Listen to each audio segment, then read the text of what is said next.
Komplotan preman yang melihat wanita misterius tersebut yang bernama Ahsi seketika segera kabur dari sana karena ketakutan. Kalau terakhir kali di Tanah Seribu Bahaya, Ahsi menghilang begitu kembali. Namun Ahsi tak mempedulikannya, kemudian langsung pergi. Tiba-tiba muncul Gayo di sana. Gayo pun sadar kalau Wang Xiang sedang kelaparan. Ajak gurunya tersebut ke tempat tinggalnya dan berjanji akan memasakkannya sesuatu yang lezat. Singkat cerita, tibalah mereka di rumah Gayo. Gayo kemudian memberikan Wang Xiang sebuah apel untuk mengganjal perutnya sementara. Melihat-lihat, sedangkan dia sendiri akan pergi memasak untuk Wang Xiang. Wang Xiang lalu berpikir kalau stok pelurunya sudah habis, jadi akan semakin sulit untuk bertahan hidup di masa depan. Tak berselang lama, Gayo sudah datang ke sana untuk membawa hasil masakannya. Mereka kemudian makan bersama. Wang Xiang meminta Gayo untuk menceritakan padanya soal kota Wuyu. Gayo menjelaskan kalau kota Wuyu terletak di tepi Tanah Seribu Bahaya.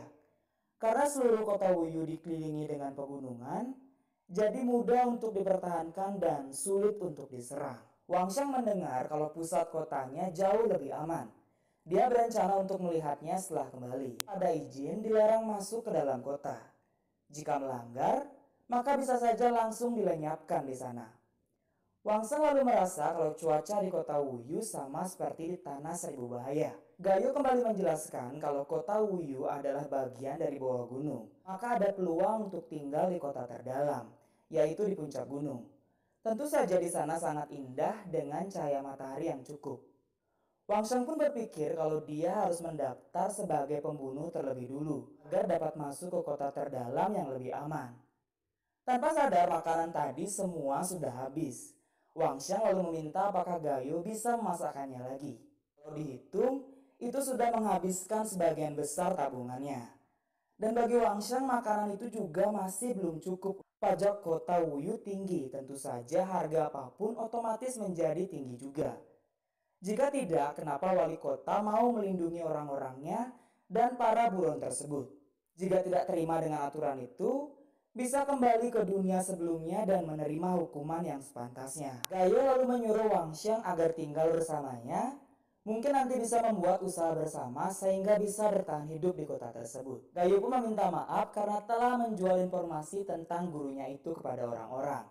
Gayo lalu sedikit ngeles kalau kota Linchuan terlalu jauh dari kota Wuyu. Jika tidak ada pesanan, maka dia tidak bisa datang ke sana. Gayo juga ternyata telah menjual toko mereka berdua yang ada di kota Linchuan untuk membeli rumahnya yang sekarang.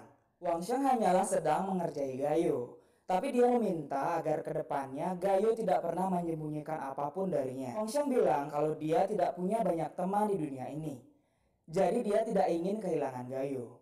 Sudah lama tidak ada yang mengatakan hal seperti itu kepadanya. Janji besok akan memasak sesuatu yang lebih lezat untuk Wang Xiang. Scene berpindah menunjukkan kondisi di Tanah Seribu Bahaya.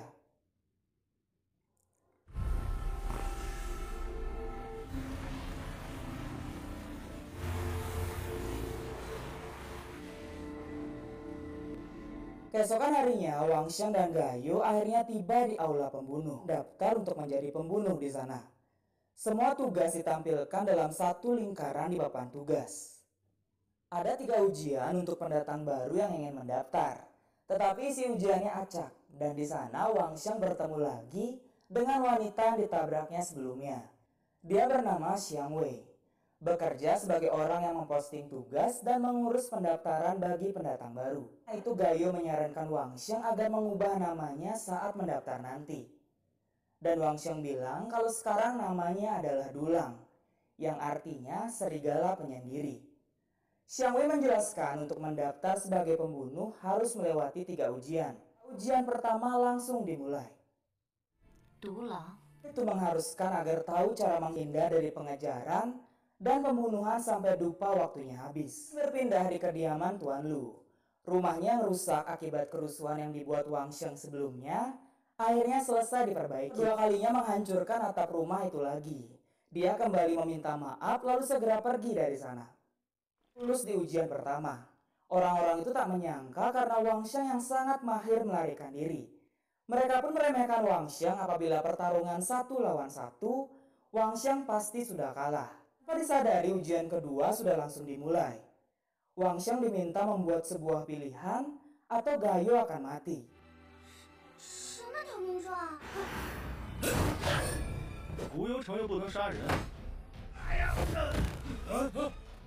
Wang Xiang dengan mudah lulus di ujian kedua 我 tersebut. 说， Untuk ujian ketiga, tugas Wang Xiang adalah harus menemukan bos para pembunuh kemarin dalam waktu 2 hari dan mendapatkan Leontian Gioknya. Dia menemukan kalau bos dari pembunuh kemarin adalah Sin Arya dari restoran Piaoxiang.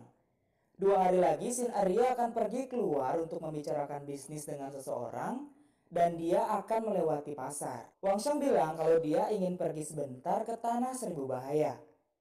Dia meminta agar Gayo terus mengawasi bos pembunuh tersebut dan mendapatkan menu makanan dari restoran Piaoxiang. Sin berpindah di kediaman Tuan Lu lagi. Para tukangnya bertanya kenapa Tuan Lu membiarkan orang-orang tadi merusak rumahnya begitu saja. Karena Tuan Lu sudah tahu siapa orang tersebut. 2 hari kemudian benar saja Sin Arya lewat di pasar kota Wuyu. Wang Xiang yang terus mengawasi mereka dari tadi merasa ada sesuatu yang aneh. Dia lalu menghampiri penjual daging yang ada di sana. Wang Xiang bertanya berapa harga daging itu dan harganya adalah 3 koin emas per kati. Hanya dialah satu-satunya orang yang menjual daging di kota Wuyu.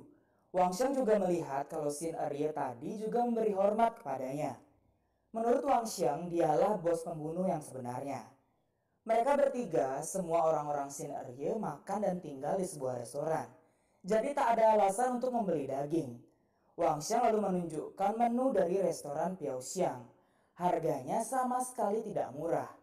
Di sebuah kota tertutup mengendalikan semua jenis bahan baku sehingga bisa mengendalikan pasar. Itulah tujuan sebenarnya bos pembunuh itu. Bos itu sangat terkesan dengan Wang Xiang. Menurutnya Wang Xiang adalah bocah yang cukup menarik. Dia tahu kalau Wang Xiang sedang menjalankan tugas dari Xiang Wei. Langsung terang-terangan meminta agar bos itu mau memberikan Leontian Gioknya. Tapi bos itu menanyakan imbalan apa yang didapatkannya jika dia mau melakukan itu semua. Wang Xiang lalu memberikannya sepiring makanan, dan saat bos tersebut mencobanya, makanan itu benar-benar sangat lezat menurutnya. Dengan begitu Wang Xiang ingin bekerja sama dengan bos tersebut. Singkat cerita, Wang Xiang sudah tiba di aula pembunuh dan memberikan Leontian Giok milik bos kepada Xiang Wei. Wang Xiang pun dinyatakan lulus ujian ketiga. Sekarang Wang Xiang adalah pembunuh resmi di kota Wuyu, tapi levelnya masih rendah. Xiang Wei yakin dalam 1 bulan Wang Xiang pasti dapat meningkat ke level pembunuh yang lebih tinggi. Tapi itu terlalu lama untuk Wang Xiang.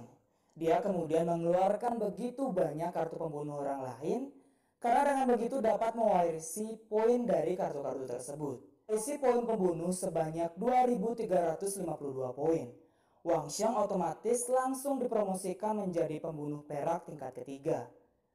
Wang Xiang lalu mengajak Xiang Wei apakah tertarik untuk menjadi asisten pribadinya. Xiang Wei menanyakan berapa gaji, kemudian tanda tangan kontrak. Untuk sekarang Wang Xiang belum ada uang sama sekali, tapi dia memiliki sesuatu yang menarik. Sesuatu yang dapat menyelamatkan hidupmu tanpa membahayakan hidupmu. 唯一一个可以退敌保命